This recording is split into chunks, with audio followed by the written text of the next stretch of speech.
መንግስት ለዓላማው ሲል አይሰማሽም። ቤተ እምነቶች ሐሳብ ወጥተዋል። ስለሚጠፋው ሰው ምንም አይመስላቸውም። እነሱ ስለሚገነቡት ህንጻና በየወሩ ስለሚገባው ገቢ እንጂ ትውልዱ ዳነ አልዳነ ምንም አይመስላቸው። ይሄ ሁሉ ሃይማኖት ያለው ሰው አጫሽ፣ ቃሚ፣ ጠጪ፣ ስደተኛ አይሆንም ነበር። መምህር ዲያቆን ሄኖክ ኃይሌን በጣም ወደውና ማከብረው። አሁን ግን ወቅቱ ተሰባስበን የምንዘምርበት ወቅት አይደለም። ለነሱ ደግሞ ትልቁን ስራ የሚሰሩት ፌሚኒስቶች ናቸው። ወቅቱ አይደለም። ለሁሉም ጊዜ አለው። መስቀል አደባባይ ወጥተን የምንዘምርበት ጊዜ አለው። ጃን ሜዳ ወጥተን የምንዘምርበት ጊዜ አለው። እነሱ ውስጡን እየሄዱ ነው። በቴሌግራም ላይ እንዲሁም ደግሞ በዋትስአፕ ላይ ኢትዮጵያ ውስጥ ሆነው ሴቶችን የሚመለምሉ አሉ። ወደ ሌዝቢያን እንዲገቡ የሚያደርጉ አሉ። በዩኒቨርሲቲ ደረጃ በጣም እየተስፋፋ ይገኛል። ትልቁ ጥያቄያችን በአሩሲ ላይ በተደረገው ጭፍጨፋ መንግስት ይውረድ እኮ አላሉ። ስልጣን ይልቀቁ ባለስልጣናት፣ ትልልቆቹ ቱባዎች እኮ አይደለም ጥያቄ። እስከ መግደል ሰው ሊደርስ ይችላል። ህግ ነው እርምጃ መውሰድ ያለበት። ህግ ነው ወንጀል መከላከል ያለበት። ወንጀለኛ የሚበዛው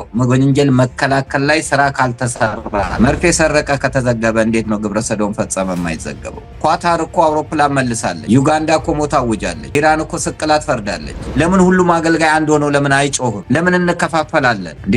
አገልጋዩ እኮ የሚያገለግለው ቤተክርስቲያኒቷ ስትኖር የሚዘምረው የሚሰብከው። አሁን ሶፎንያስን ለመያዝ መንግስት ከፍዶት ነው እንዴ? አይደለም። ከለላ ሰጥ፣ በዝምታ ከለላ ሰጥ። ስለዚህ ሰብስክራይብ እንዲበዛ ክፉ ነገር ማውራት አለብሽ፣ መደደብ አለብሽ ማለት ሰግጥ ደድብ እንደተባለው በቃ እሱን ነው መከተል ያለብሽ ማለት። ህዝቡ ለምንድን ነው ማይነቃው? ከመቼ ጉዳት እስኪደርስ ነው? ልጆቻችንን ከተነጠቀን ካጣን በኋላ ነው ወይ ይሄ የሚሆነው? አንድ ዘፋኝ ላይ እኮ መሳሪያ ተማዟል የኔ ነው ብለው እነዛ ደማቸው ሳይጠግ ወይንም እነዛን የገደሉ ሰዎች እርምጃ ሳይወሰድባቸው እኛ ተሰባስበን የምናደርገው ዝማሬ ይሄንን ነገር ሐሳብን ተቃራኒ ይሆንብናል። መንግስት ትኩረት ሰጥቶ የሚሞቱትን ወገኖቻችንን ሊያስቆምልን ይገባል። እንደ ቀላል እንድንረሳ ሊደረግ አይገባም። ነገራችን ላይ አገልጋይ ያለው እንዳለ አሜሪካን። የክርስቶስ ሰላም ለሀገራችን፣ ቸርነቱ ለህዝባችን ይሁን። እንደምሰንብታችኋል። ይህ ደረጀ ዘወይንዬ ሚዲያ ነው። በሚዲያችን ሀገራዊ፣ ታሪካዊ፣ ሃይማኖታዊ፣ ባህላዊ፣ ወቅታዊ ጉዳዮችና ሌሎችም ይቀርባሉ። አብራችሁን በመሆናችሁ ታተርፋላችሁ። ለሌሎች በማካፈል ቤተሰባዊነትን ያጠናክሩ። መልካም ቆይታ ይሁንላችሁ። ቤተ ክርስቲያን አንተውም ከቶ በስመ አብ ወወልድ ወመንፈስ ቅዱስ አሐዱ አምላክ አሜን። ታላቅ መንፈሳዊ ጉባኤና የገቢ ማሰባሰቢያ መርሃ ግብር በሰሜን አሜሪካ ኦሃዮ ኮሎምበስ የደብረገነት ቅዱስ ሚካኤል ካቴድራል ከታህሳስ 10 እስከ 12 2018 ዓ.ም ወይንም ከዲሴምበር 19 እስከ 21 2025 ድረስ የሚቆይ የገቢ ማሰባሰቢያ መርሃ ግብር ተዘጋጅቷል። ዓላማው ቤተክርስቲያኑን ለማደስና እንዲሁም የአብነት ትምህርት ቤትን ለማጠናከር ነው። ዕለታዊ መርሃ ግብሩ ከተለያየ ቦታ የሚመጡ ዘማሪያን፣ ሰባኪያንና አባቶች የሚገኙበት እጅግ ግሩምና ድንቅ የሆነ ዝግጅት ተዘጋጅቷል። የዕለቱን ዝግጅት በተለያዩ ሚዲያዎች ቀጥታ ስርጭት ይካሄዳል። እርሶም የቤተክርስቲያን አንዲትነትን አምነው ከበረከቱ እንዲካፈሉ በፍቅር ጥሪያችንን እናስተላልፋለን። ከቤት በረከት እንጠግባለን። ቤተ መቅደስ ቅዱስ ነው፣ በጽድቅም ድንቅ ነው። መዝሙር 64 ቁጥር 4። ጤና ይስጥልን ውድ የደረጀ ዘወይንዬ ቤተሰቦቻችን እንደምን ቆይታችኋል? እንግዲህ አባታችንን አምጡልን፣ መምህርን አምጡልን፣ የት ነው ያሉት መምህር እያላችሁ በተደጋጋሚ እየጠየቃችሁ ነው። ትንሽ ታገሱ። እስከዛው ግን እንግዲህ ዘመኑ ቴክኖሎጂ ባመጣው ነገር ተጠቅመን እንግዲህ ከመምህር ጋር እናንተን ለማገናኘት ሰሞኑን የተከሰቱ አዳዲስ ጉዳዮች አሉ። እነዛ ጉዳዮች ላይ ከመምህር ደረጀ ጋር እየተነጋገርን ወደ እናንተ ወደ ውድ ቤተሰቦቻችን የምናደርስ ነው የሚሆነው። እርግጥ ነው በጣም ቆይተዋል መምህር፣ ለዚህም በጣም ይቅርታ እንጠይቃለን። ቤተሰቦቻችን እኛን በጣም እየተቆጡ ነው። መምህር ሰላም ለእናንተ ይሁን። እንዴት ናችሁ? እግዚአብሔር ይመስገን። አባታችንን አምጡልን እያሉ ነው። አይ እግዚአብሔር ፈቅዶ እመጣለሁ በቅርቡ። እንግዲህ ልደተ ክርስቶስን አብረን እናከብራለን ብዬ አምናለሁ በእግዚአብሔር ፈቃድ። መልካም። እንዴት ነው ቆይታ? ምን ይመስላል? ሰሞኑን እንግዲህ የተለያዩ ስቴት ላይ የሄዱ የተለያዩ አገልግሎቶችን እያደረጉ ነው ያሉትና እንዴት ነው አገልግሎት? ጥሩ ነው። እዚህ ቦስተን ነው አሁን ያለሁት። እስከ ሐሙስ ቦስተን ነው የምቆየው። ሐሙስ ነው ወደ ኦሃዮ የሚሄደው እና የነበረው አገልግሎት እጅግ በጣም ደስ የሚል ነው። የአርብ ገብቼ ቅዳሜ ቅድስተ ማርያም ቤተክርስቲያን ነበር አገልግሎቱ። በጣም ደስ የሚል ፍቅር ያላቸው ምዕመናን ናቸው እዛ ያሉት። ትልቅ ስራዎች እየሰሩ ያሉ ናቸውና ቅዳሜ እዛ አገለገልኩ። እሁድ ደግሞ ማታፓን ቅዱስ ሚካኤልና ቅድስት አርሴማ ቤተክርስቲያን ፈንድሬዚንግም ነበረ። በጣም እጅግ ደስ የሚል ፕሮግራም ነበር። ዝማሬው ያለሽ የወንጌል አገልግሎቱ እንዲሁም ደግሞ ታላላቅ አባቶች ከዚህ በፊት ልጅ እያለው እስጢፋኖስ ቤተክርስቲያን ማቃቸው ሊቀ ጉባኤ አይነት አባቶች እዛ ነበሩና በጣም በጣም ጥሩ አገልግሎት ናቸው። ነቀስ ኤርሚያስም ነበሩ። ነብርሃኑ በጣም ታላላቅ አባቶች ናቸው። እነዚህ አባቶች ሊቀ ካህናትና ሊቀ ጉባኤ በጣም ታላላቅ ካህናት ናቸው። ሊቀ ካህናት ብርሃኑ በአዲስ አበባ ሀገረ ስብከት ላይ ብዙ ስራ የሰሩ ናቸው። የእድሜ ባለጸጋ ጥሩ ስራ የሰሩ አባት ናቸው እዚህ ያሉት። እንደዚሁም ደግሞ ሊቀ ጉባኤ ኢሳያስ ማነው ኤርሚያስ መጽሐፍትን የጻፉ ነው። በዚህ እድሜያቸው መጽሐፍ የጻፉ ናቸው። ከአንድም ሁለት መጽሐፍ ስጦታም ሰጥተውኛል። ቅዳሴውን እሳቸው ነው የመሩትና ምን ያክል እግዚአብሔር በጸጋ የጎበኛቸው አባት ናቸው። እሳቸው ቅድስት ሥላሴ ቤተክርስቲያን አስተዳዳሪ ናቸው። እነሱ ጋር አብረን ነበር በጋራ አገልግሎት ስንሰጥ የነበረው። የተለያዩ አድባራትና ገዳማት አባቶች ነበሩና መላከ ሰላም ቀሲስ ሲራክም የደብሩ አስተዳዳሪ በቦታው ላይ ተገኝተው ሁሉም ሰው ጥሩ ተሳትፎ ነበረው። እንግዲህ ለዚህ አገልግሎት ትልቁን ያንበሳውን ድርሻ ሆቲ ናት የምትወስደው። ባሏ ስኮት በጣም ብዙ የተለያዩ አንድ ተጨማሪ እዚህ ከመጣ በኋላ 2 ስቴቶችን የመጎብኘት እድል፣ ቦታዎችን ታሪካዊ ቦታዎችን የማየት እድል ወደ ሜን ስቴት የሚባሉ ስፍራዎችንም ጭምር ሄደን ስናይ ነበረ። እንደዚሁም ደግሞ ማኔ የተባለችው መልካም ሴት ትኬቱን በመቁረጥ እገዛ ስታደርግ ነበርና ከኤርፖርት ጀምሮ የነበረው አቀባበል እነ ፍቅርታ ያደረጉት እጅግ ጥሩ ነውና ቦስተኖች ፍቅራቸው በጣም አልተቻለም። ያው እንደ ቅርጫት ኳስ እየተቀባበሉን ነው። ማርዘም ይፈልጋሉ፣ ግን ሌላ ጊዜ ቆየን ብለን እንግዲህ ወደ ታላቁ ወደ ተነሳንበት እና ለአንድ ወር እንዲረዝም ያደረግነው ወደ ኦሃዮ ኮሎምበስ ቅዱስ ሚካኤል ቤተክርስቲያን ያለውን አገልግሎት ነውና የ3 ተከታታይ ቀን አገልግሎት አለ። አርብ፣ ቅዳሜ፣ እሁድ የቀጥታ ስርጭት የገንዘብ ማሰባሰብ አለ። ክቡር አስተዳዳሪው እጅግ በጸሎት እየተጉ እኛንም እያበረቱን ያሉት መምህር ጳውሎስ መልክዓ ሥላሴ የሚሄድበት ልሳነ ክርስቶስ የሚሄድበት ዋና ዓላማውም ለዚሁ የመጣበት ለዚሁ ዝግጅት ነው። ከተለያየ ቦታ መምህራኖች እና ሰባኪያን ዘማሪያን ይገኛሉ። እንደ ሰባኪ፣ ዘማሪ፣ ቀዳሽ፣ አስተዳዳሪ መላከ ገነት ቀሲስ በለጠ ይረፉ አሁን በቅርቡም ቁጥር 8 መዝሙራቸውን የሰሩ ታላቅ አባት ይገኛሉ። በጣም የምንወደው የምናከብረው ለብዙ ዘማሪያን አርአያ የሆነ ሊቀ መዘምራን ይልማ ኃይሉ በዚህ ቦታ ላይ ይገኛል። እነ ዘማሪት ቅድስት ምትኩ ይገኛሉ። እነ ዘማሪት ትዕግስት ይገኛሉ። ካህን የሆነ አገልግሎትም የማይደክመው ብዙ ገዳማትና አድባራትን የሚወደው ቀሲስ ዘማሪ ወንደሰን በቀለም በዚሁ ስፍራ ላይ ይገኛሉ። ሌሎችም እነ ዘማሪ ዲያቆን አለም ሰገድም እንዲሁ ከዲሲ ይመጣል። በርካታ ሰባኪያንና ዘማሪያን፣ ህዝቡም እጅግ ተነቃንቆ እንግዲህ ኦሃዮ ኮሎምቦስ ከባድ ስራ የሚጠብቀን ነው። በዓለም ላይ ያሉት ሁሉ ይሄ የተገዛው ቤተክርስቲያን የሚታደስበትና ትውልድ የሚሰራበት የአብነት ተማሪዎችን የምናፈራበት ስራ ለመስራት ነው የታሰበውና በዚህ ፕሮግራም ላይ ይሄንን መልእክት የሚሰሙ በዓለም ላይ ያሉ በሙሉ ተሳትፎ በማድረግ ቤተክርስቲያን አንዲት ናት።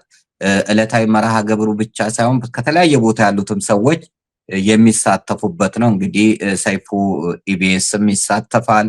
በዚህ ቀጥታ ስርጭት ደረጀ ዘወይንዬ አለ፣ ነጋሽ ሚዲያ አለ፣ ቸቤ ሚዲያ አለ፣ እንዲሁም ደግሞ ቤተ ጳውሊ የመምህር ጳውሎስም ሚዲያ አለና ሌሎችም በርካታ ሚዲያዎች በዚህ ጉዳይ ላይ ተሳትፎ ስርጭታቸውን ያስተላልፋሉ። እንግዲህ ደከመን ሰለቸን ሳንል ታሪክ ልንሰራ ይገባል። ኦሃዮ ኮሎምቦስ ላይ እናንተም ሳትደክሙ በርትታችሁ ውሃ ሻዩን እየተጎነጫችሁ እኔም የዘገየውበት ዋና ምክንያት ለዚህ ነውና ፍሬ እናፈራለን ብዬ ከእግዚአብሔር ጋር ተስፋ አደርጋለሁ። አባታችን መምህር ኢሳያስም ትልቁን ስራ እየሰሩ ዋጋ እየከፈሉ ነው ያሉት።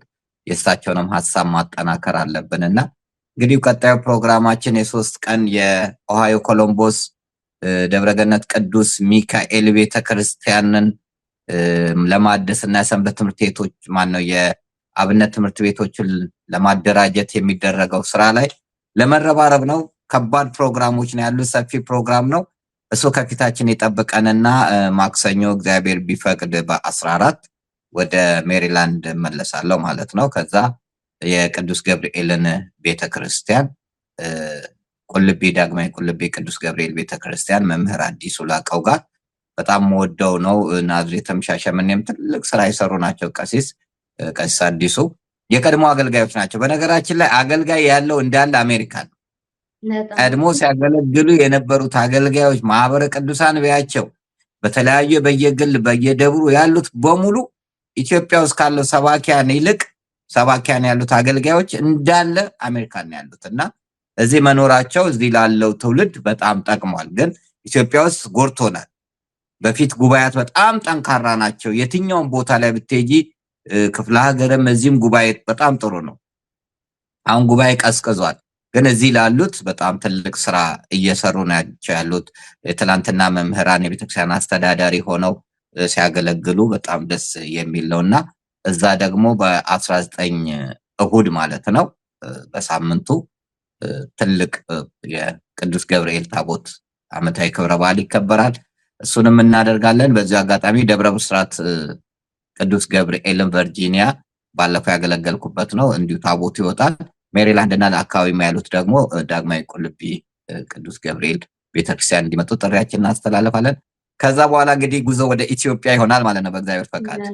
አዎ እንግዲህ እሺ መምህር፣ ያው እንግዲህ ብዙ ቤተሰቦቻችን እኛ እንኳን ያው በየቀኑ ያሉበትን ነገር ስለምንነጋገር ያው እናውቃለን ያሉበትንና ቤተሰቦቻችን ግን ምንድነው መምህር በጣም ጠፉ ብለው እንግዲህ የናፍቆታቸውን ነው ከዛ አንፃር ስለገለጹት እንደው ያሉበትን ሁኔታ በዚሁ ቢያውቁ የሚል ሐሳብ ለማንጸባረቅ ነው። እንግዲህ ሰሞኑን በጣም የብዙዎቻችን ቀልብ ሰቅዞ ይዞት የነበረው ጉዳይ ከዚህ ከግብረ ሰዶማውያን ጋር ተያይዞ እየተደረጉ ያሉ እንቅስቃሴዎች እና የደረሱበት ደረጃ ብዙ ሰው አሁን እየነቃ ይመስላል። እንግዲህ በርካቶች መምህር ደረጀ ሲናገሩ ነበር፣ መምህር ደረጀ ሲናገሩ ነበር አልሰማናቸውም የሚሉ ድምጾች ተበራክተዋል። ከዛም እንግዲህ ባለፈ ሰሞኑን እርሶን በተለይ የግብረ ሰዶማውያንን እሳቤ ከዓመታት በፊት ጀምሮ ሲያራምዱ የነበሩ ሰዎች እርሶ ላይ ሲያሳድሩት የነበረውን ጫና በተወሰነ መልኩ ገልጸነው ነበር እና ግን ከእርሶ ደግሞ ከባለቤቷ አንደበት ቢሰሙት የሚል ስሜት አድሮብን ነው። እንደው መምህር ምን ይመስል ነበረ? በጣም አስቸጋሪው ነገር ምን ነበር? ምን አይነት ትግል ነበር ከነሱ ጋር የነበረው? የሚሄዱበት ርቀትስ ምን ያህል ነበር? አዎ እነሱ አይደለም የከበዱኝ ህዝቡ ነው። ህዝቡ አልረዳ ይልሻል እና ከባዱ ህዝቡ ነው። አልሰማል 18 ዓመት በአንድ ነገር ላይ መጮህ በጣም ከባድ ነው። 19 ሀገር ዞሮ ጥናት አቅርቦ ሰው ካልሰማሽ በጣም ከባድ ነው። መንግስት ለዓላማው ሲል አይሰማሽም። ቤተ እምነቶች ከሐሳብ ወጥተዋል። ስለሚጠፋው ሰው ምንም አይመስላቸውም። እነሱ ስለሚገነቡት ህንፃና በየወሩ ስለሚገባው ገቢ እንጂ ትውልዱ ዳነ አልዳነ ምንም አይመስላቸውም። ይሄ ሁሉ ሃይማኖት ያለው ሰው አጫሽ፣ ቃሚ፣ ጠጪ፣ ስደተኛ አይሆንም ነበር ሃይማኖት ያለን ሰዎች ብናስተምራቸው በትክክል። ስላልተሰራ እኮ ነው ትውልዱ ሰካራም ነፍሰ ገዳይ ሆነው ቁማርተኛ ሆነው ምንም አይመስላቸውም። እና ያ ነው የሚጎዳሽ። እነዛ ግን በራሳቸው እየሄዱ ነው። እና ፓሪስ ጉራማሌ ብለው ያደራጃሉ። የራሳቸው ቴሌግራም ግሩፖች አላቸው። ተናግረናል። ኢትዮጵያን እነዚህ ግብረሰዶማውያን ሴት ግብረሰዶማውያን ሌዝቢያን የሆኑት ኢትዮጵያን ሌዝቢያን አሶሲዬሽን አቋቁመዋል። አፍሪካን ሌዝቢያን አሶሲዬሽን አቋቁመዋል። በህቡ ይንቀሳቀሳሉ። ይሄን ተናግረናል። ከዚህ የሚረዷቸው ፕሮፌሰሮች አሉ፣ ዶክተሮች አሉ፣ ትልልቅ ኃላፊነት ላይ ያሉ ሰዎች አሉ። ጀርመን ላይ ሄደው ስልጠና የሚሰጡ አሉ። ግን ኢትዮጵያ ውስጥ ተቀማጭነት ያላቸው እንደውም እቺ አፍሯ የሆነች እያልኩ ምልክት ሁሉ ስብሰባው ላይ ስትመራ የነበረው ፊልም እኔ ላይ ስላለ ኢትዮጵያዊ ትራንስጀንደር ያደረገው እዛ ላይ የተሳተፈበት ፕሮግራም ጀርመን ላይ ነበራቸው። ስለዚህ ዩኔስኮ እኔንም በምን አይነት እሱ ካልተወገደ በስተቀር የሚል አቋም ነው ያለው። ዩናይትድ ኔሽን አንቲ ሁማን ራይት ሊደር ብሎ ዛሬ አይደለም የመዘገበኝ፣ ተናግረናል። በተለያየ መልኩ በውጭም በአገር ውስጥ ምን ያክል ተጽዕኖ እንዳለ ተናግረናል። እኔ ያ አይደለም የውጭ ተጽዕኖ ወይንም የነሱ መደራጀት ሳይሆን የህዝቡ አለመንቃት ነው ግራ የሚያጋባሽ። እንደውም እኮ ከኢትዮጵያ ይልቅ አሜሪካን ነው ክብር የምለው። የአሜሪካ ህዝብ ስለሚረዳሽ ነው፣ የምትከፊውን ዋጋ ስለሚያውቅ ነው እንዲህ አይነት ትልቅ አክብሮት የሚሰጥሽና የሚንከባከብሽ አትሂድብን የሚለው ያደረግሽውን ተጋድሎ ስለሚያውቅ ነው።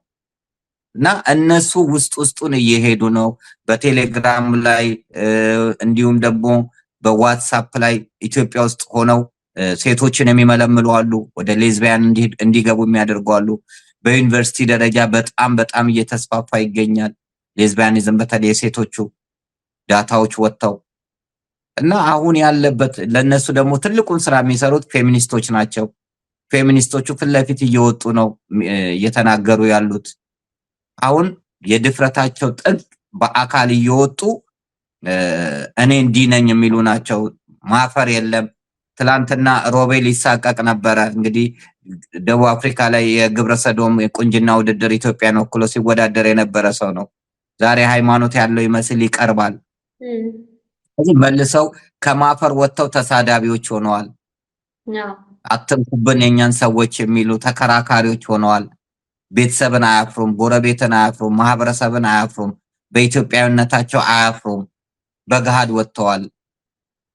ኖርዌይ ላይ ሰንደቅ ዓላማቸውን ይዞ ሰላማዊ ሰልፍ የወጣው ልጅ የኢትዮጵያ መንግስት እናመሰግናለን እንድንስፋፋ ረድቶናል ብዬ የተናገርኩት ዛሬ አይደለም።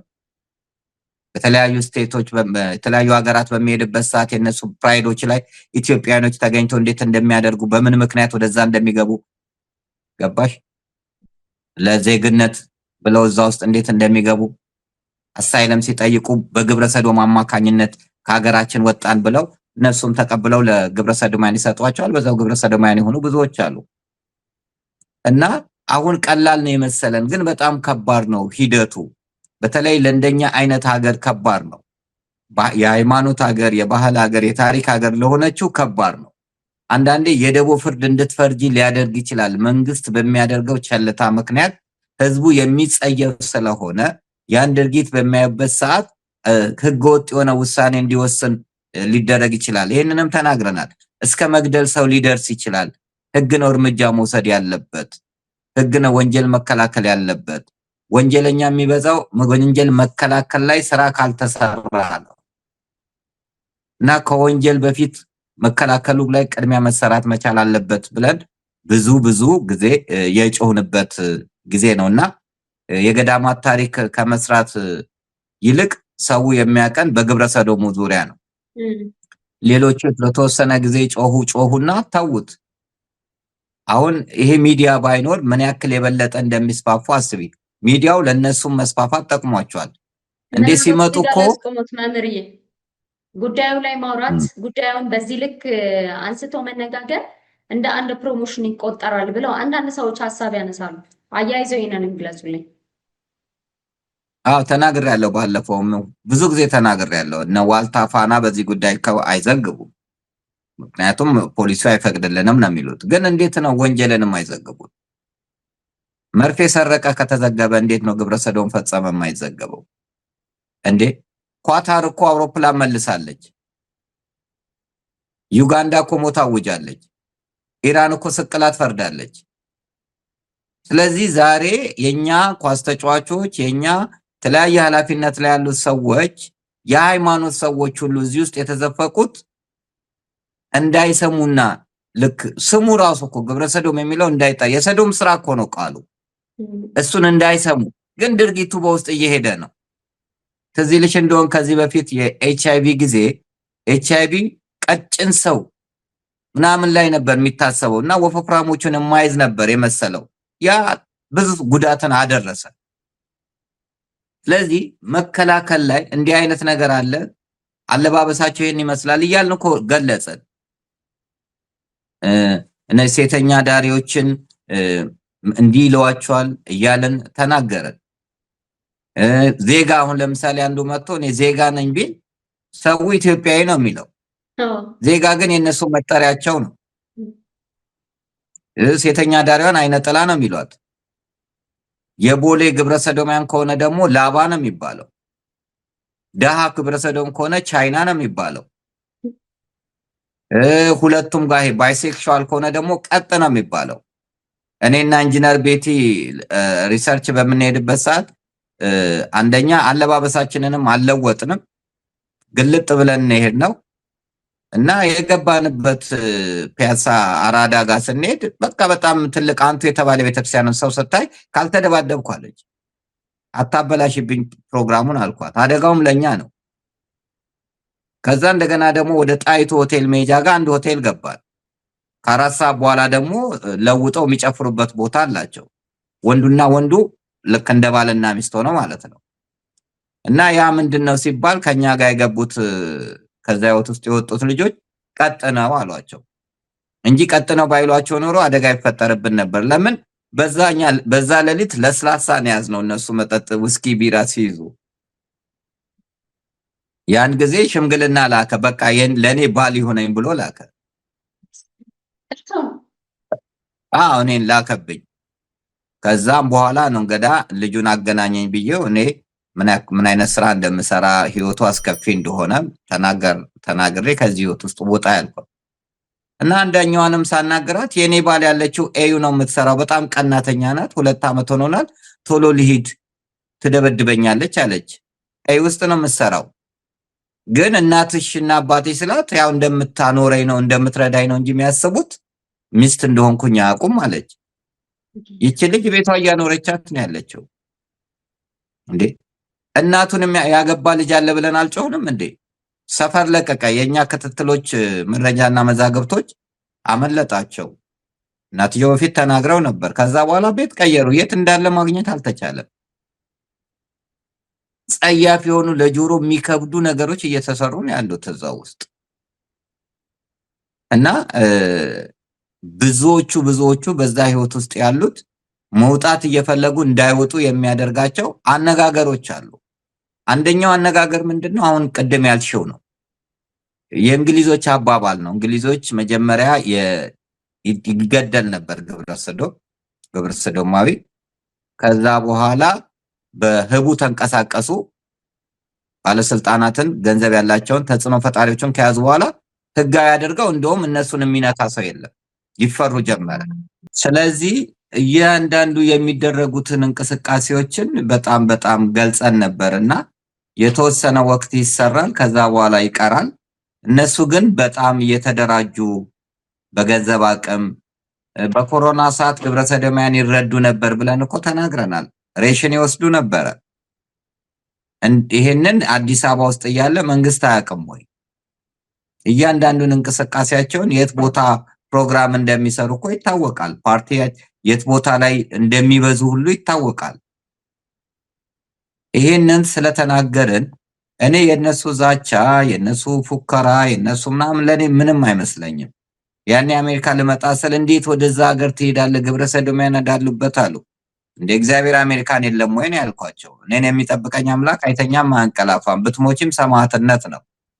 ሰክረሽ ወይንም ዘርፈሽ አይደለም፣ ክፉ ስራ ሰርተሽ ሳይሆን ለበጎ ነገር ከሆነ ክብር ነው። እኔ የሚያናድደኝ የህዝቡ አለመረዳትና ትኩረት አለመስጠት ነው። ይሄ እኮ ከባድ ነው። ሀገር የሚጨርስ ትውልድ የሚጨርስ ማንነትን የሚያሳጣ እኩይ ተግባርን አንድ ሆነን ተረባርበን ህጉ እንዲሻሻል ህጉ እንዲስተካከል ሰው ላይ እንስራ ነው። እኛ እኮ ግብረ ሰዶማውያን ይገደሉ ይደብደቡ ነው ያልደግፍም። ከዚህ በፊትም አሰበ ተፈሪ ጭሮ ላይ የተካሄደውንም አልደገፍኩም። ዱላን አልደግፍም። ግን መደረግ ያለበት ህጉ ወደዛ ሰው እንዲያሄድ ስራ መስራት መቻል አለበት እና በደንብ ግንዛቤ ማስጨበጫዎች እንዲካሄዱ ቢደረግ ሚዲያዎች በዚህ ዙሪያ ላይ አያወሩምና ልክ ስለ ግብረ ሰዶም መናገር ግብረ ሰዶምን ማስፋፋት ነው አድርገው ሆን ብለው የሚያስወሩት የግብረ ሰዶማውያን ወሬ ነው።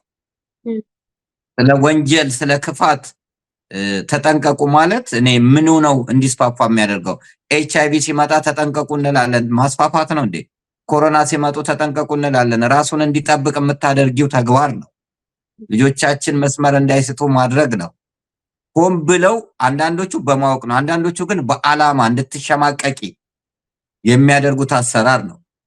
የተፈጥሮ ጉዳይ ነው ብሎ የሚከራከሩ አሉ። እግዚአብሔር ይገደሉ ደማቸውን በላቸው ላይ ይሁን እያለ ፈጥሮ እንደዛ ይላል እንዴ? እግዚአብሔርን ለማወቅ ባልወደዱት መጠን እግዚአብሔርም ለማይረባ አእምሮ አሳልፎ ሰጣቸው እያለ ቅዱስ ጳውሎስ እግዚአብሔር ፈጥሮ ነው እንዴ? አይደለም።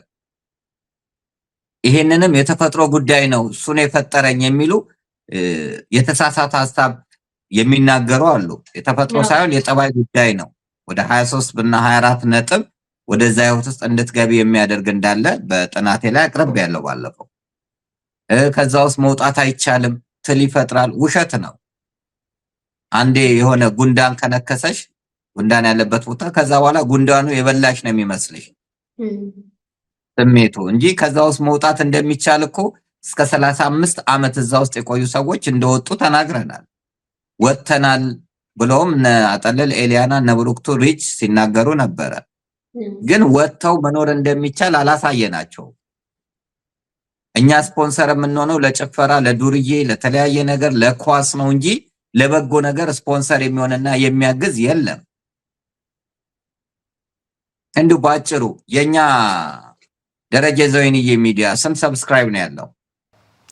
አሁን 69700 አካባቢ ገብተናል። ይሄ ለኔ ያሳፍረኛል። እና አንዳንዴ ቢቆሙሉ እላለሁ። ዱርዬ የሆኑ ሀገር የሚያሰድቡ ግን በሚሊዮን የሚቆጠራላቸው ያ ኦርቶዶክስ እኮ ነው ሰብስክራይብ የሚያደርጋቸው። ዘፋኝ የሆኑ ጨፋሪ የሆኑ ግን ሰብስክራይብ አላቸው። ሰብስክራይብ ማድረግ ሞት የመሰላቸው ሰዎች አሉ። የምንጮኸው በመንፈሳዊ ሚዲያ ላይ የምንጮኸው ሰዎች ትውልዱን ሀገርን እንጠብቅ እያልሽ ነው። ከዚህ ይልቅ የሚያስደስታቸው የሞት መንገድ የእግዚአብሔር ሐሳብ አይደለም። ይሄ እኮ በአንድ ቀን መሆን የሚችል ነው። በአንድ ቀን። ስለዚህ ሰብስክራይብ እንዲበዛ ክፉ ነገር ማውራት አለብሽ፣ መደደብ አለብሽ ማለት ነው። ሰግጥ ደድብ እንደተባለው በቃ እሱን መከተል ያለብሽ ማለት ነው። ይሄ እንደ ሀገር ለኢትዮጵያ ሞት አይደለም፣ ውርደት አይደለም። ለቀዳማዊት ሀገር ኢትዮጵያ የታሪክ የስልጣኔ ምንጭ ከዓለም ቀድማ የነበረች ሀገር ኢትዮጵያ እነ ካሲዮጵያን ያፈራች ሀገር፣ እነ ሳባን ያፈራች፣ እነ ካሌብ እነ ቅዱስ ያሬድን ያፈራች ሀገር የስድብ መናኸሪያ በፖርኖግራፊ ቀዳማዊት ናት ሲባል አያሳፍርም? ስለዚህ ህዝቡ ራሱ ከጨለማ ይልቅ ከብርሃን ይልቅ ጨለማን እንደመረጠ እስራኤላውያን ነው የሆነው። ከህይወት ይልቅ ሞትን። ጌርጌሴኖን እኮ ከክርስቶስ ይልቅ አሳማ ነው የመረጡት፣ ሪያ ነው የመረጡት። የጌርጌሴኖን መንደር ሰዎች ውጣልን እኮ ነው ያሉት። በርባንን እኮ ነው የመረጡት ይሰቀል ብለው ክርስቶስን። አሁንም ሞት እየመረጠን ነው። እነዚህን ክፉ ስራ የሚሰሩትን ባለጌ የሆኑትን ሰብስክራይብ እያደረግን እያበረታታን በጎ የሚሰሩትን አንደግፍም። እነዚህ ደግሞ የክፉ መንገድ ሰዎች ይሄ ለነሱ ተመቻቸው፣ ህዝቡ ተመቻቸው። አሁን ትላንት በድብቅ የሰሩ የነበሩትን በይፋ እየወጡ ነው፣ እየተደራጁም ነው ያሉትና ወደ 15 ዓመት በላይ የግብረ ሰዶም ውስጥ የቆየ የህግ ባለሙያው እኮ ያለ ምንድነው? መምህር አትድከም አለ። እኛ የመጀመሪያ ዓላማችን ህጉን ማስቀየር ነው አለ። ቁጭ ብለን ያወራ ነው ህጉን እናስቀይራለን አለ። ሁለተኛ ዓላማችን ያለ ፍቃድ በሚደረጉት ነገሮች ላይ ህጉ እንዲሰራ፣ በፍቃዳቸው የሚያደርጉ ግን እንደልባቸው እንዲሆኑ። ሶስተኛው ህጉ ቢኖርም ባይኖርም ችግር የለብንም፣ የምንፈልገውን እያደረግን ነው፣ እየተስፋፋን ነው፣ ጥሩ ቦታዎችን ይዘናል አሉ። ባለስልጣናት ውስጥ አሉበት። እኔ እኮ የማይገርመኝ 32 ዓመት እዛ ውስጥ የቆዩ ሰዎች ከኔ ጋር ሲገናኙ ከማን ጋር ምን እንዳደረጉ አይነግሩኝም። ምን አይነት ይፈጽሙ እንደነበር አይነግሩኝም። የት ቦታ እንደሚፈጽሙ አይነግሩኝም። እነዛን ሁሉ ሰዎች ሳናገር ፓርቲያቸው ስንገባ ያለውን እንቅስቃሴ ለዘመናት ስንከታተል፣ ለዚህ ነው ቤተ እምነት ውስጥ ያሉ ሰዎችና ባይሴክሹዋል ለኢትዮጵያ አደጋ ናቸው ምለው። ሃይማኖት ሽፋን ሆኗል፣ ትዳር ሽፋን ሆኗል፣ ልጆች ሽፋን ሆኗል፣ የሴት ጓደኛ መያዝ ሽፋን ሆኗል፣ ወይንም የወንድ ጓደኛ መያዝ ሽፋን ሆኗል። ስለዚህ አካሄዱ አደገኛ ነው፣ ከባድ ነው፣ የጭካኔ የተሞላበት ነው ብለን እንግዲህ ብዙ ጊዜ ጮኸናል። አሁንም ተስፋ ሳንቆርጥ እንጮሃለን። እግዚአብሔር አንድ ቀን ጠንካራ ግብረ ሰዶምን የሚቃወም መሪ ያመጣልናል። የሚቃወም ባለስልጣናት ይነሳሉ። ይሄ ትውልድ አጥፊ ነው የሚሉ ጠንካራ የሃይማኖት አባቶችን እግዚአብሔር ያስነሳል። ከዛ ድርጊቱን ነው የምንቃወመው። እኛ ግብረ ሰዶማውያንን ሳይሆን ድርጊቱን እንቃወማለን። እነዛ ከዛ ህይወት ውስጥ እንዲወጡ አሁንም ጥሪያችን ነው። ተመለሱ፣ ንስሐ ግቡ። ይሄ በታሪክ ጥሩ አይደለም፣ በባህል ጥሩ አይደለም፣ በሃይማኖት ጥሩ አይደለም፣ በህግም ጥሩ አይደለም። በሁሉ ነገር የተከለከለውን ነገር ትኩረት ልንሰጥበት ይገባል። በ2003 እባብን በእንጭጩ ብለን ተናገር። የሃይማኖት አባቶችና መንግስት ትኩረት ይስጥበት ብለን በ2003 ተናገር። በ2005 አወጣን። በ2011 ማህበር አቋቋምን። በዓለም ላይ ብቸኛው ጸረ ግብረ ሰዶም ማህበር አቋቋምን። ምክንያቱም ILGA ኢንተርናሽናል ሌዝቢያን ኤንድ ጌይ አሶሲዬሽን ከ48 ዓመት በላይ ሆኖታል። ቢሊዮነሮች ናቸው። ይሄን የሚቃወም ማህበር የለም ብለን ከግለሰብ ወደ ሃይማኖት፣ ከሃይማኖታዊ ተቋም ወደ አገራዊ ተቋም እንዲመጣ አደረግንና ብዙ ስራ እየሰሩ ስለሆነ እኛም የበለጠ ልንነቃና ልጆቻችንን ልንጠብቅ ይገባል። በተለያዩ ትምህርት ቤቶች ላይ አዲስ አበባ ኢትዮጵያ ውስጥ የሚሰራው ትክክል አይደለም። የአንድ ወቅት ጩኸት ይሆናል፣ ይቆማል። በሌላ ትምህርት ቤት ላይ ይነሳል። በተለይ የግል ትምህርት ቤቶች ላይ እየተደረገ ያለው፣ የውጭ ትምህርት ቤቶች ላይ እየተደረገ ያለው ጥሩ ያልሆኑ ነገሮች አሉ። ይነሳል፣ ይቀራልና የሚመለከታቸው አካላት ለህሊናቸው፣ ለታሪካቸው፣ ለስማቸው ብለው እንደው በዚህ ዙሪያ ላይ ከፍተኛ ትኩረት እንዲሰጡ አደራ እንላለን። ነገ ከኢትዮጵያ መጥፋቱ አይቀርም፣ ግን ትውልድን ጨርሶ፣ ትውልድን አጥፍቶ፣ ትውልድን ገሎ፣ ታሪክ አበላሽቶ መሆን የለበትም። ልክ ኦባማ ግብረ ሰዶምን ሲፈቅ ትራምፕን አስነስቶ ደግሞ ኖ እንዳለ እንደተቃወመ ነገም እንዴት ኢትዮጵያን የመሰለች ታሪካዊት ሀገር ላይ ግብረ ሰዶማውያን ይስፋፋሉ የሚል አቋም ያለውን ሰው እግዚአብሔር ያስነሳል። እግዚአብሔር ሰው አጥቶ አያውቅምና ይሄንን ተስፋ እናደርጋለን። በኢትዮጵያዊነታችንና በእግዚአብሔር ተስፋ አንቆርጥም። የኔ ትልቁ ግን እማዝ ነው ህዝቡ ለምንድን ነው ማይነቃው? እስከ መቼ ጉዳት እስኪደርስ ነው? ልጆቻችንን ከተነጠቀን ካጣን በኋላ ነው ወይ ይሄ የሚሆነው? ስለዚህ የኛ ድርሻ ማድጋውን መሙላት ነው። ወደ ወይን መቀየር የፈጣሪ ፋንታ ነውና እኛ እንጮሃለን። ጆሮ ያለው ይስማ ነው እንግዲህ። ሰማይ ስሚ ምድር አድምጪ እያልን እየጮህን ያለ ነው። በጣም ጥሩ። እሺ መምህር፣ እንግዲህ እነሱም ነገሩ እየከበዳቸው ይመስላል። ምክንያቱም በቀደም ፋሪስ ቪዲዮዎቹ ላይ ያስተዋልኩኝ ነበር። በጣም ያለፉትን ቀናቶች ለኛ ከባድ ነበሩ፣ እየከበደ ነበር አይደለ ብሎ እንግዲህ ለነሱ ተከታዮች ሲገልጽ ነበር። ስለዚህ ጉዳዩ በዚህ ልክ ወጥቶ ብዙ ሰዎች ትችት ማቅረባቸው ራሱን የቻለ ትልቅ ለውጥ ያመጣል የሚል እምነት ነው ያለኝ እኔም። ከዛ ባለፈ ቤተክርስቲያናት እየተተቹ ነው ሳይሆን እዛው ቤተክርስቲያን ውስጥ ያሉ ሰዎችን መረጃዎች እያወጡ ነው ያሉትና ይህን ነገር እንዴት ያዩታል መምህር? በምን መልኩ? ጥሩ። ለምሳሌ የጋዜጠኛውን ጉዳይ ማንሳት ይቻላል። ጥያቄዎች ተነሱ። ነገሩ ይረጋገጥም አይረጋገጥም ግን ጥያቄዎች ተነስተዋል። እነዚህ ጥያቄዎች እስከተወሰኑ ድረስ ዝምታ ያስፈልግ ነበር ወይ? እንደው ያለበትን ሁኔታ በጣም መግለጽም እንኳን ባይሆን አትሊስት ይህንን ነገር እንደሚያወግዝ ተቋም የሆነ እርምጃ መወሰድ አልነበረበትም ወይ? ህዝቡ አቀረበ፣ መረጃ አቀረበ፣ በሚዲያ ጮኸ። ስለዚህ መሸሸጊያ ያደረገ። ያንን ከማድረግ ይልቅ ሌሎችንም ብዙ የተነካኩ ሰዎች አሉበታ። ያው ከተለያዩ ቦታዎች ላይ ብዙ የተነካኩ ነገሮች ስላሉ ሌሎቹ ጉዳቶች ሰፍተው ከመውጣታቸው ይልቅ እሱን በቁጥጥር ስር አውለው ሌሎቹም ላይ ያሉትን እንዲያዙ ቢደረግ መልካም ነው። ብቻውን ይመስልሻል እንዴ ሶፎንያስ? እንዴ አንድ ዘፋኝ ላይ እኮ መሳሪያ ተማዟል የኔ ነው ብለው ግብረ ሰዶም ዘፋኙ ላይ መሳሪያ ተማዘውበታል እኮ። እሱ ሴት ነው የወንድ ሴት ሆኖ ማለት ነው ዘፋኙ ሽጉጥ የተማዘዙበት አለና በጣም ቼናቸው እኮ እነሱ ሄደዋል። ዛስዋይ ፊት ለፊት እስከ መውጣት መናገር የቻሉት ያ ነውና አሁን ሶፎንያስን ለመያዝ መንግስት ከፍዶት ነው እንዴ? አይደለም። ከለላ ሰጠው፣ በዝምታ ከለላ ሰጠው። መንግስት ዝም ካለ ከልሎሻል ማለት ነው። ያ ከሆነ እነዛ ደግሞ እሱ እኔ እንዲህ ያላደረኩም ስሜን ለማጥፋት ነው አይኤ ነው የተሰራብኝ ጠላት ነው እንዲያደረገኝ ሊል ይችላል ሄዶ አባቶችን እና ግን መንግስት ይሄን የተባለ ሰው ፈልጋለሁ ቢል እርግጠኛ ነኝ 24 ሰዓት አይሞላ ወዲያው ህዝቡ ቤተክርስቲያን ውስጥ ያሉት ሁሉ አሳልፈው ይሰጡታል ብዬ አስባለሁና ችግሩ የቤተክርስቲያኒቷ ሳይሆን ቤተክርስቲያንስ መሄዱ ምንድነው ማስረጃችን? እሱ አለ እንጂ እኛ ያገኘነው መረጃ አዲስ አበባ አስቆጭ ብሎ ቢሆን ገዳም ሄጅ ያለው ቤተክርስቲያን ሄጅ ያለው ቢልስ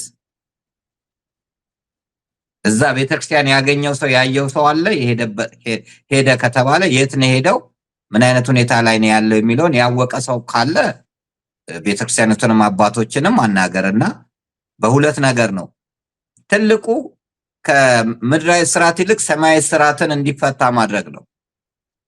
ቅጣቱ የምድሩም እንደተጠበቀ ነው። ሰማያዊ ቅጣት ደግሞ የባሰ ስለሆነ ንስሐ እንዲገባ ማድረግ ነው። ንስሐ ገብቶ ቢታሰር ይሻለዋል።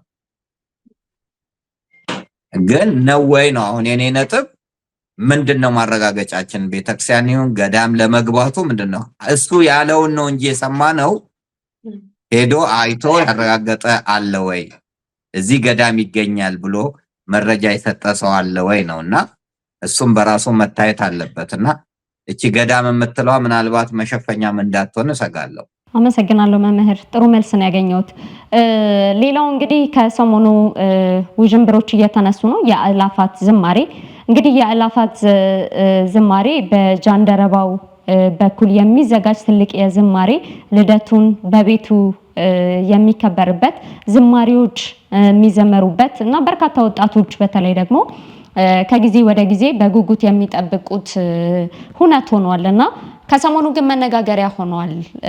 ይህ ነገር አያስፈልግም፣ በዚህ ሰዓት ትልልቅ አጀንዳዎች አሉን፣ የአርሲውን ሞት ረስተነው ነው ወይ? እንግዲህ ከቀናቶች በፊት ደግሞ በወለጋ ሁሩ ወረዳ ላይ ድጋሜ ሌላ አባት ተገድለዋል። እሱ ብቻም አይደለም እንግዲህ ቢቢሲ አስክሬናቸውን እንኳን ማግኘት እንዳልተቻለ ባወጣው መረጃ ያመላክታል ማለት ነው። ከዚህ አንጻር ለሁለት የተከፈለ ጎራ አለ።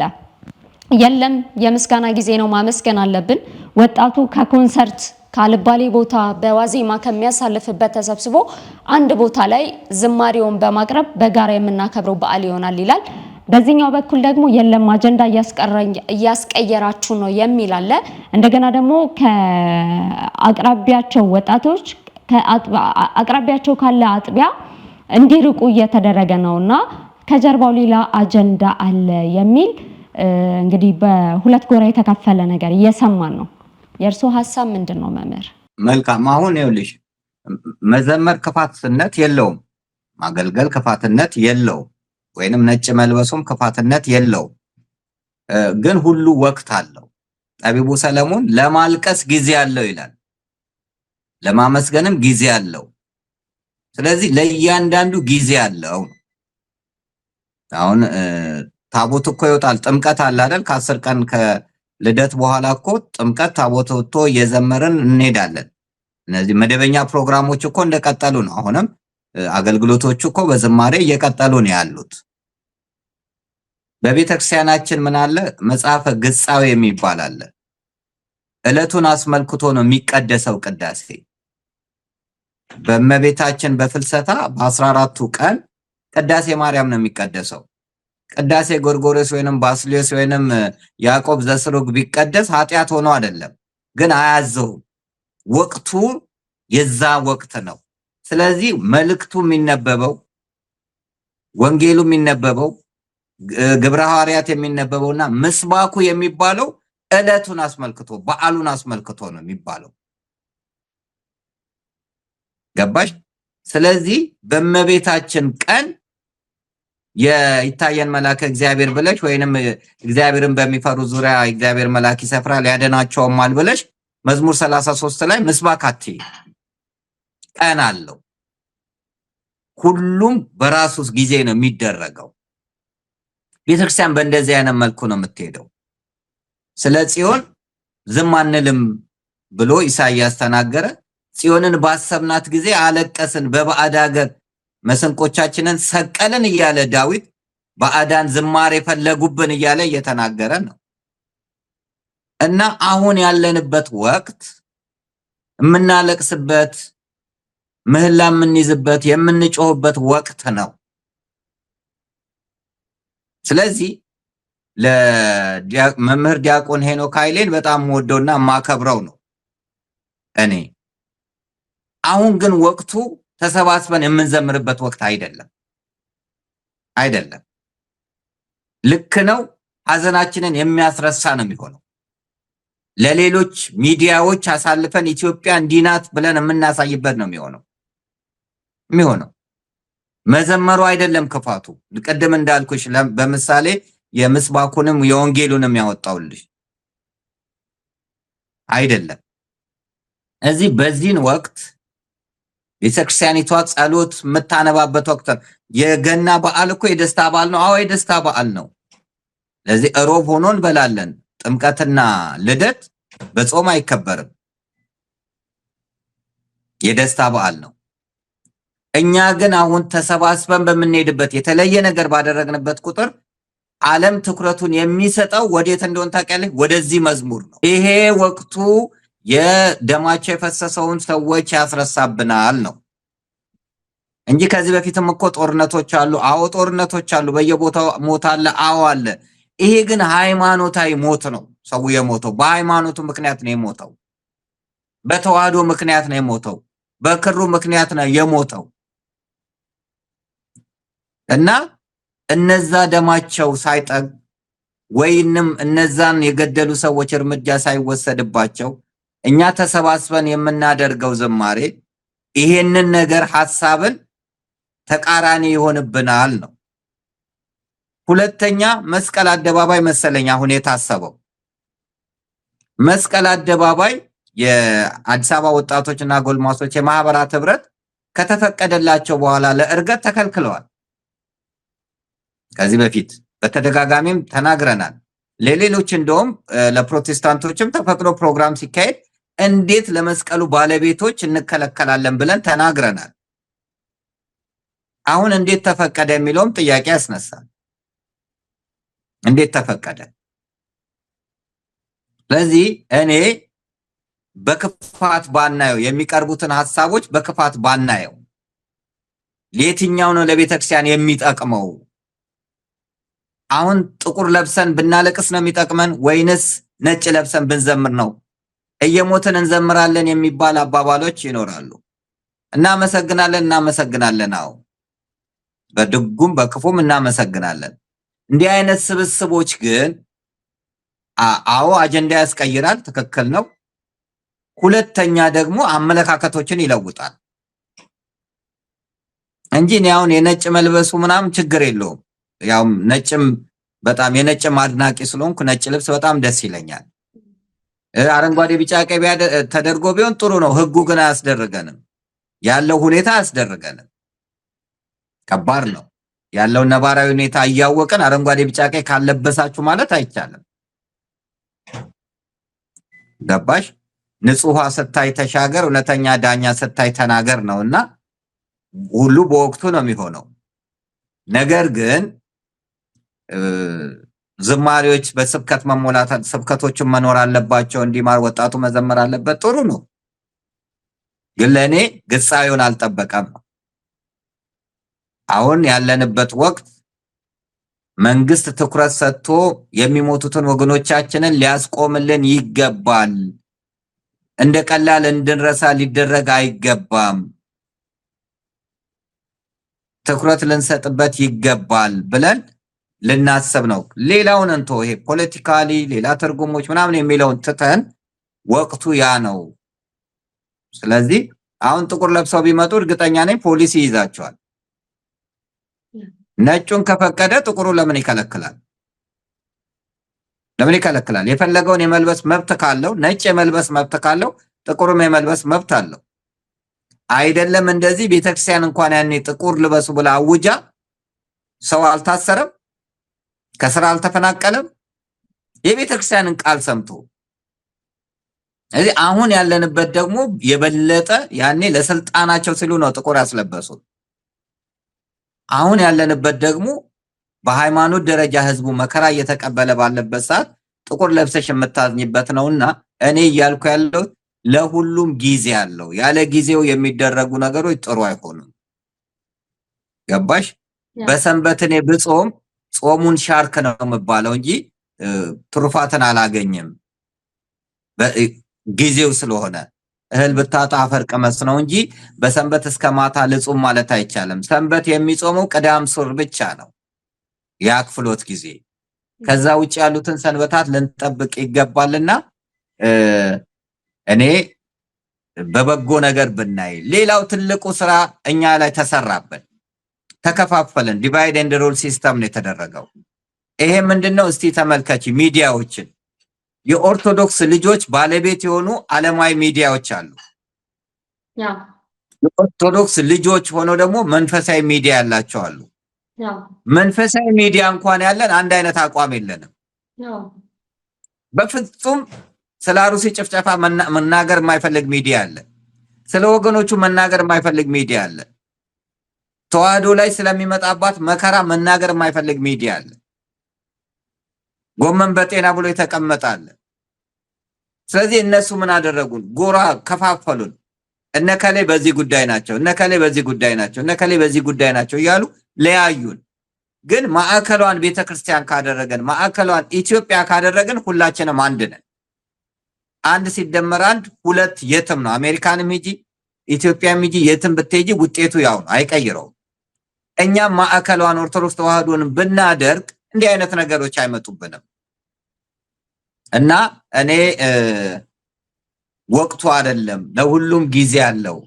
መስቀል አደባባይ ወተን የምንዘምርበት ጊዜ አለው። ጃን ሜዳ ወተን የምንዘምርበት ጊዜ አለው። አሁን ግን ንስሐ የምንገባበት፣ ማቅ ለብሰን አመድ ነስንሰን የምናለቅስበት ጊዜ ነው። በዓሉንም በተመለከተ አንዳንዴ እኮ በዓሉን ራሱ በዓል ሳይመስልሽ የምታሳልፊው አለ። ታዩ ጦርነቱስ እንደ ቅጠል እየረገፉ ያሉ ሰዎች አያሳዝኑንም? በየቦታው ላይ ኢትዮጵያውያን እኮ ናቸው እየሞቱ ያሉት። በየሆስፒታሉ ያሉትን ሰዎች ስታይ፣ በየእስር ቤት ያሉትን ሰዎች ስታይ፣ የተፈናቀሉትን ሰዎች ስታይ፣ በዓል መጣብን የሚሉ እኮ አሉ። መጣለን ሳይሆን ትላንት ያላቸው ዛሬ ያጡ፣ ልብስ የሸፈነው ጥርስ የከደነው ብዙ ጉድ አሉ። ወጥቶ ከሚለምነው በላይ ቤቱ ሆኖ ያጣ ብዙ ሰው አለ። እዚህ በዓሉን እኮ ደስተኛ ሆነሽ ለማሳለፍ ራሱ በጣም ይጨንቅሻል። ለመብላት የሚከብድሽ ሁኔታ አለ። ዶሮ መግዛት ያልቻለ ህዝብ፣ ዘይት መግዛት ያልቻለ ህዝብ ነው። የኑሮ ውድነት ኢትዮጵያ ውስጥ እጅግ በጣም ከባድ ሆኗል። ትራንስፖርት በጣም ከባድ ሆኗል። ሰላም ወጥቶ መግባት በጣም ከባድ ሆኗል። ኢትዮጵያ ውስጥ የማያስጨንቀን ምን ነገር አለ? ሁሉ ነገር አስጨናቂ ነው። ቅዱስ ጳውሎስ ለጢሞቴዎስ በመጨረሻው ዘመን አስጨናቂ ቀን እንደሚመጣ ይሄን እወቅ ነው የሚለው። ሁሉ ነገር የሚያስጨንቅ ነው። ዩቲዩብ ብትከፍቺ፣ ቴሌቪዥን ብትከፍቺ፣ ጋዜጣ ብታነቢ፣ ሬዲዮ የሚያስጨንቅ ነው። ስለዚህ በእንደዚህ አስጨናቂ ሁኔታ ላይ እግዚአብሔርን በእንባ እንዲታረቀን፣ ሰላም እንዲወርድ፣ በረከት እንዲወርድ፣ ዝናቡ ዝናመ ምሕረት እንዲሆን ልንማጸን የሚያስፈልግበት፣ ከመለያየት ወጥተን፣ ከዘረኝነት ወጥተን፣ ከሙሰኝነት ከተንኮል ወጥተን በአንድነት በፍቅር በህብረት የምንሄድበት መሆን አለበት እንጂ ጎራ ከፍለን የምንወራወርበት መሆን የለበትም። ይሄ እኮ ተመቸናቸው። ይሄ ለሌላው ይመቻል። ታውቂያለሽ፣ በጣም ሁለት የተዋህዶ ልጆች በአንድ ሀሳብ ላይ ተቃራኒ ሲሆኑ ገላንና አቢቹን ለ7 ዓመት እንዳዋጉት አይነት እኮ ማለት ነው። ተመቸን ማለት ነው። እንደዚህ አይነት መሆን የለበትም። ልክ አሁን ጠላት የሆኑት የውጭ ኃይሎች ለሁለት ተቃራኒ ክፍሎች መሳሪያ ሰጥተው ያጋድላሉ። የምንጋደለው እኛው እርስ በርስ ኢትዮጵያውያን ነን። እነሱ ለሁለታችንም ግን ድጋፍ ይጣሉ፣ ገንዘብ ይሰጣሉ፣ መሳሪያ ይሰጣሉ፣ ያጋድሉናል። መረጃ ይሰጡናል፣ ያጋድሉናል። የኛን መጋደል የኛን መጥፋት ስለሚፈልጉ ነው። በሃይማኖት ደረጃም እንደዚሁ ይለያዩናል። በአንድ እውነት እንጣላለን። አንደኛው ሌላ ይላል፣ አንደኛው ሌላ ይላል። ከዛ ግሩፕ ይፈጠራል። በዛ ላይ ደግሞ ያው የታወቁ በህቡ የሚንቀሳቀሱ የእመቤታችንን የቅዱሳንን ስዕል ሽፋን ያደረጉ አሉ፣ ዓላማ የሚያራድሙ ፖለቲከኞች። እነሱ ደግሞ ይሄን ያራግቡታል፣ ቲፎዞ በመስጠት ጥሩ የሚናገረውን በማሸማቀቅ። ያ ስለሆነ በአንድ እውነት ላይ እኛ ለምን እንከፋፈላለን? ኦርቶዶክሳውያን እርስ በርሳውያን ከምንሰዳደብ፣ እርስ በርሳውያን ከምንነቃቀፍ ቢቻል በውስጥ ተነጋግረን ብንሄድ ጥሩ ነው። ከሌ እንዲነ እያለን ግለሰባዊ ሰዎችን አንስተን ከምንጣላ ብንመካከር ጥሩ ነው። ለጠላት እንመቻለን፣ አንመቸው።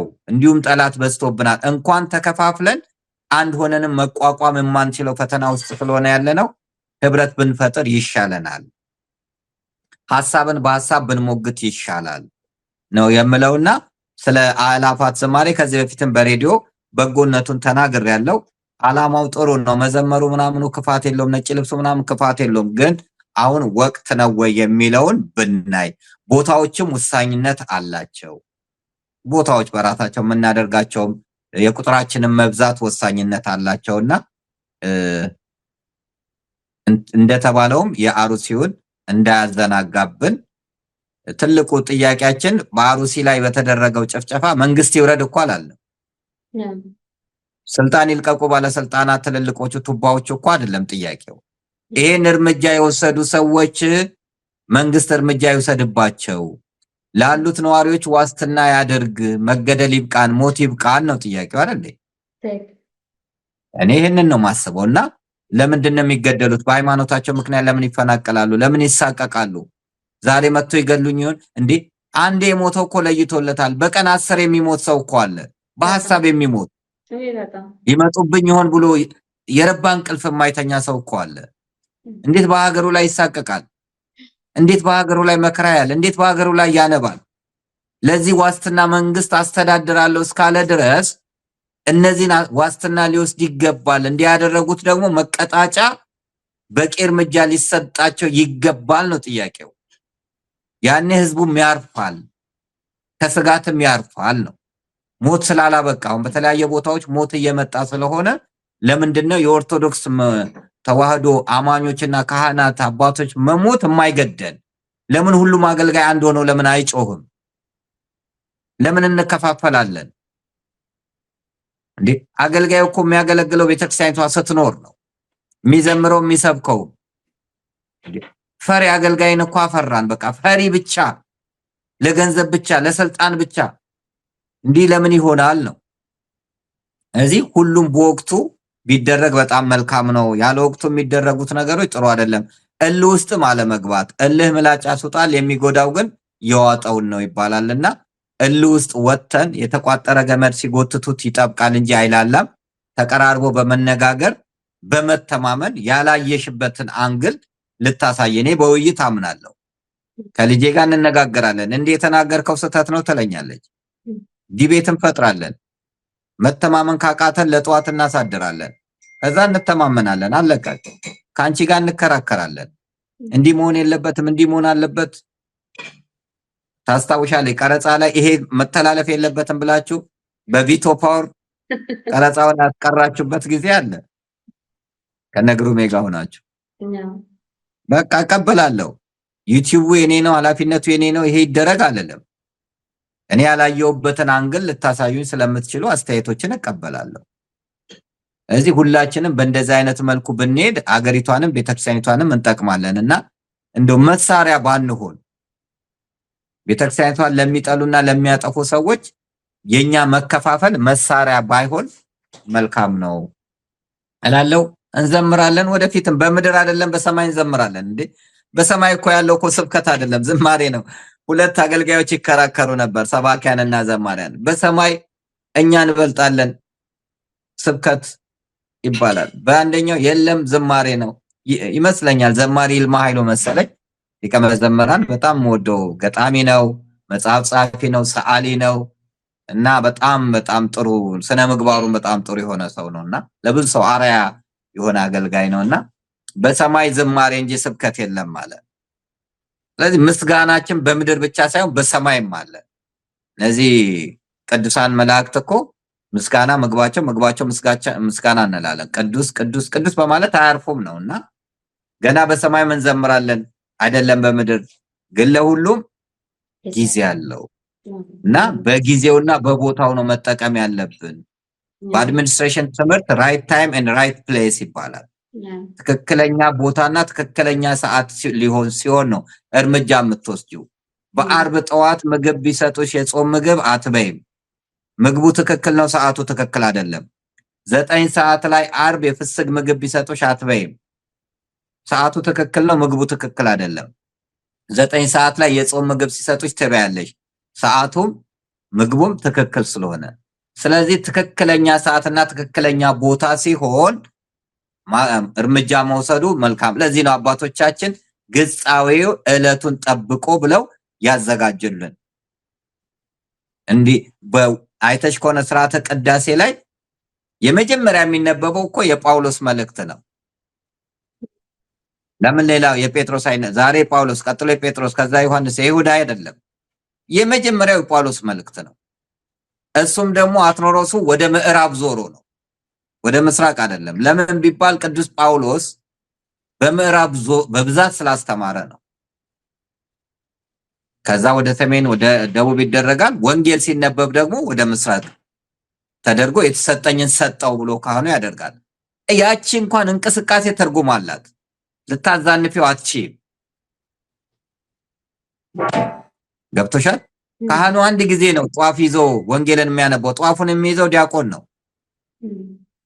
እያንዳንዱ እዛ ውስጥ ያሉት ዑደቶች፣ እንቅስቃሴዎች ትርጉም አላቸው። ቤተክርስቲያኑን ስንስም እኮ ግድግዳው የእመቤታችን የማህፀኗ ምሳሌ ነው። ክርስቶስ በማህፀኗ ስላደረ ታቦታችን ናት እንላለን። ጽላት ታቦት እኮ ጽላቱ በታቦት ውስጥ አይደል የሚሆነው? የታቦቱ ማደሪያ እኮ ነው። የጽላቱ ማደሪያ ነው እኮ ታቦት። ጽላት እርሱ ነው። ለዚህ ነው ተነስ ወደ እረፍት አንተና የመቅደስ ታቦት ካህናቶችም ጽድቅን ይልበሱ ይላል ቅዱስ ዳዊት መዝሙር 131 ቁጥር 8 ላይ። አንተና የመቅደስ ታቦት አለ። ታቦት እመቤታችን ናት። የጽላት ማደሪያ ስለሆነች የአምላክ ማደሪያ እሷ ስለሆነች፣ ስለዚህ ስንሳለም እንኳን ግንቡን የምንስምበት የተቀደሰ ግንብ ስለሆነ በሜሮን የከበረ ስለሆነ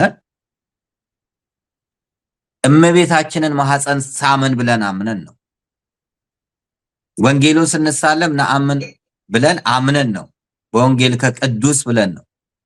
እዛ ውስጥ እንቅስቃሴ የምናደርጋቸው በሙሉ ድራማ እኮ አይደሉም። መጽሐፍ ቅዱሳዊ ትርጉሞች አሏቸው። አይተሽ ከሆነ የተቀመጣችሁ ተነሱ ይላል ዲያቆኑ። አንዳንዱ ከተቀመጠበት ወንበር ይነሳል። ስርዓተ ቅዳሴ ላይ መቀመጥ አይቻልም። ሁለቴ ነው የሚሰገደው። በምክንያትም እንሰግዳለን ስለሚደክመን። የቀደሙት አባቶቻችን ለአመታት በአንድ እግር ይቆማሉ፣ አይደለም በሁለት እግር። እኛ ግን 2 ሰዓት ቅዳሴ አንችልም። መቋሚያ ይዘን ወንበር ተደግፈን ተቀምጠን ነው። ምን ያክል የደከምን እንደሆነ የማዳበሪያ ልጆች ነና።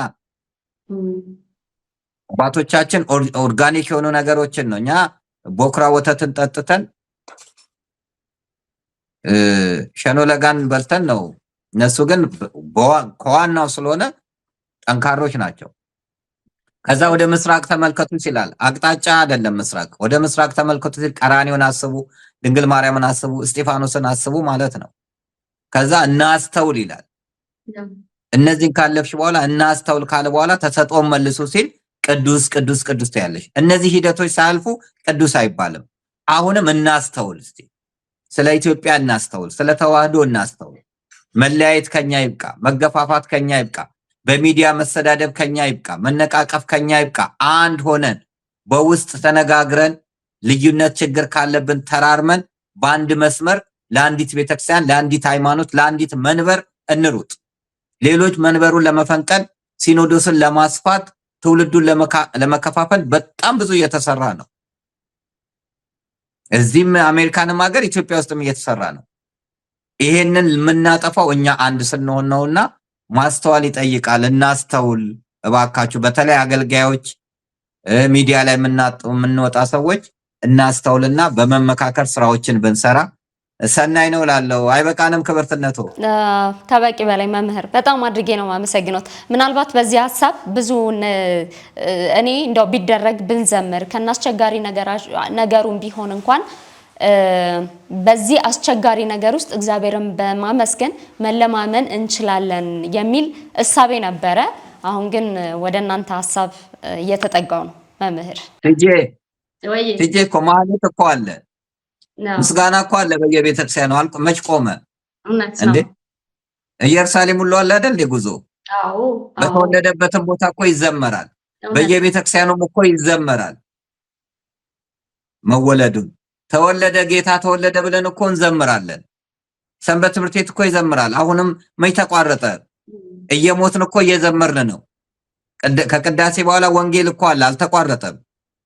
ዝማሬ አለ እኮ ሰንበት ትምህርት ቤት። ህፃናቶች አሉ፣ ወጣንያን አሉ፣ አረጋውያን፣ ትልልቆች ሁሉ አሉ፣ ይዘመራል። ዘማሪያን መዝሙር እየሰሩ ነው፣ ይለቀቃል። በዩቲዩብም በምንም እየተዘመረ ነው። የኛ ጥያቄ የኔ ሐሳብ እንዲህ ተሰባስበን በተለየ መልኩ የምናደርገው አሁን የተነሳውን ቀድሞ ያለውን ሐሳብ ያስረሳል፣ ያዘናጋል፣ ለሌሎች ደግሞ ሌላ ምልከታን ይሰጣል። ከሱ ይልቅ በየአድባራቱ የምናደርጋቸው አገልግሎችን የበለጠ ማጠናከሩ ይሻላል። ወቅት አለው፣ በወቅቱ እናደርግ እንጂ መዘመር እኮ ክፋት ኖሮ አይደለም። ነጭ መልበስ እኮ ክፋት ኖሮ አይደለም። የመጨረሻ ልብሳችን እኮ ነጭ ልብስ ነው እንዴ! ፊቱ እንደ መብረቅ አንጸባረቀ፣ ልብሱም እንደ በረዶ ነጣ እኮ ነው። የትንሣኤያችን እኮ ነጭ ልብስ ነው። ነጭ የለበሱ መላእክት ናቸው ከተገለጡት። እንዲሁም ደግሞ ለሰማዕታት ነጭ ልብስ ተሰጣቸው ነው የሚባለው። ስለዚህ ጻዳ የሆነ ነገር እኮ ቤተክርስቲያን ነው። እርግብ እኮ ነጭ እርግብ ስናይ ነው አይደል የምንደሰተው? የሰላም ምልክት። ስለዚህ ከከለሩ ጋር አይደለም ጠቡ፣ ወይንም ከመዝሙሩ ጋር አይደለም ጠቡ፣ ከወቅቱና ከቦታው ጋር ነው። ይሄ ትክክል አይደለም ከሚል እንጂ ለምን ወጣቶች ይዘምራሉ አይደለም፣ እንደውም በመዘመራቸው እንደሰታለን። እንደ ምሳሌ እነዚህ የተባሉት በየደብሩ ፕሮግራሞች ተደርጎ እዛው በየቤተክርስቲያኑ አገልግሎት ቢሰጥስ፣ ቢዘመር፣ ማህሌት ቢቆም፣ ሌሊት ስለሆነ ልደቱም ያ ማድረግ እኮ ይቻላል በየቦታው። ልክ አሁን ማህሌተ ጽጌ እንደተደረገው ማህሌተ ጽጌ እየዘመርን አይደል እንዴ? ተመየጢ ገሊላ ተፈጸመ ጽጌ እያልን በዝማሬ እኮ ነው። መሻ ቆመን እየሞትን እንዘምራለን። አዎ በዚህ መልኩ ነው። ይሄኛው ለየት ብሎ ወጣ ይላል። ለዚህም ነው የዓለምን ትኩረት የሚስበው። አሁን ለምሳሌ ታቦት ሲወጣ ቢቢሲ ወይንም ሌሎች እኮ አይዘግቡትም በየአጥቢያው ከሆነ።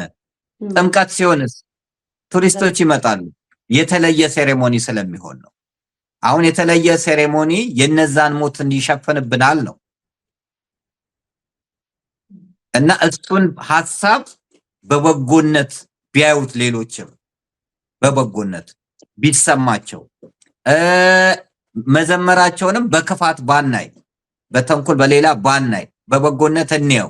ግን እናስታርቀው፣ ወቅቱ አይደለም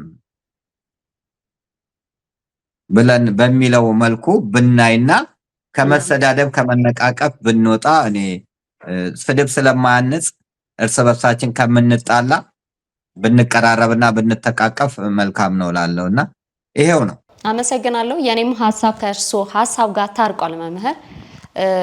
ሐሳቦትን ስላጋሩን አሜሪካንም እዚህም ሀገር ውስጥ ስለሚያደርጉት በጎ ስራ ሁሉ እናመሰግኖታለን።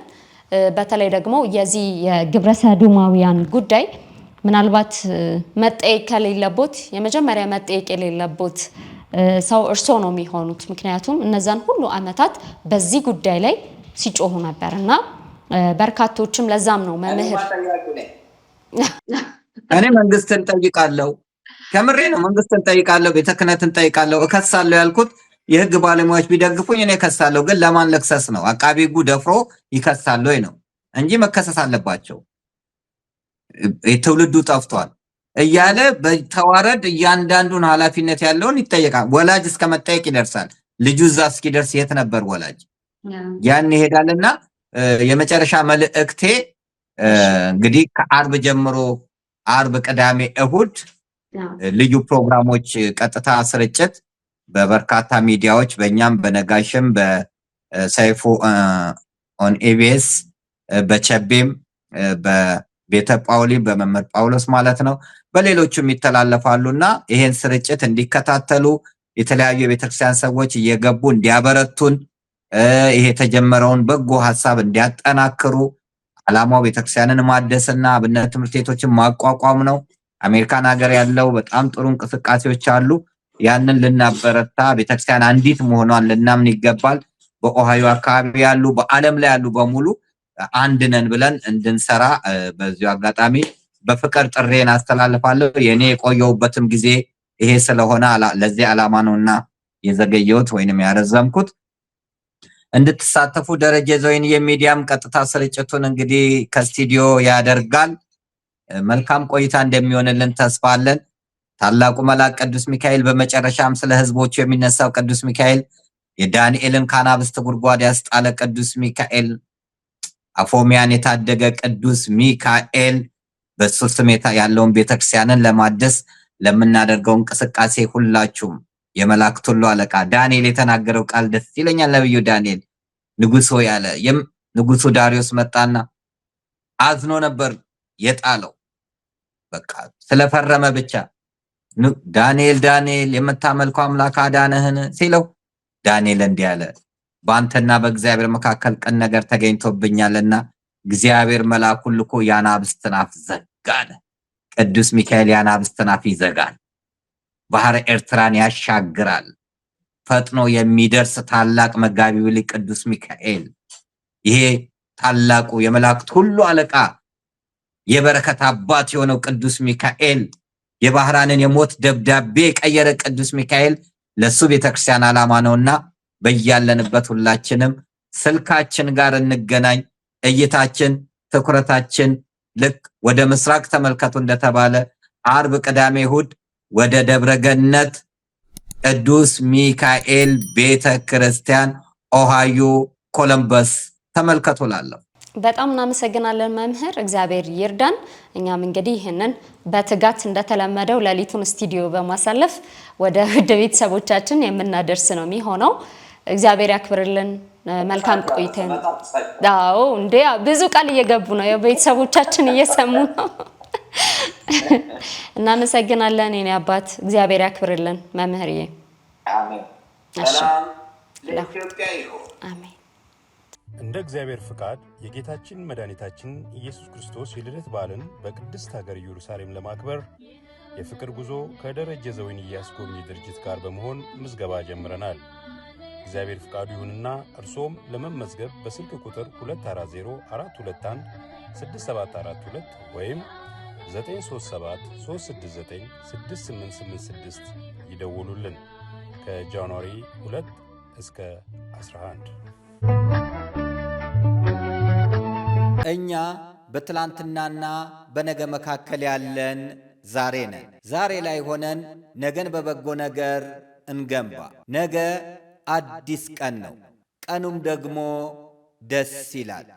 ደረጀ ዘወይንዬ ሚዲያ ኢትዮጵያዊ ማንነት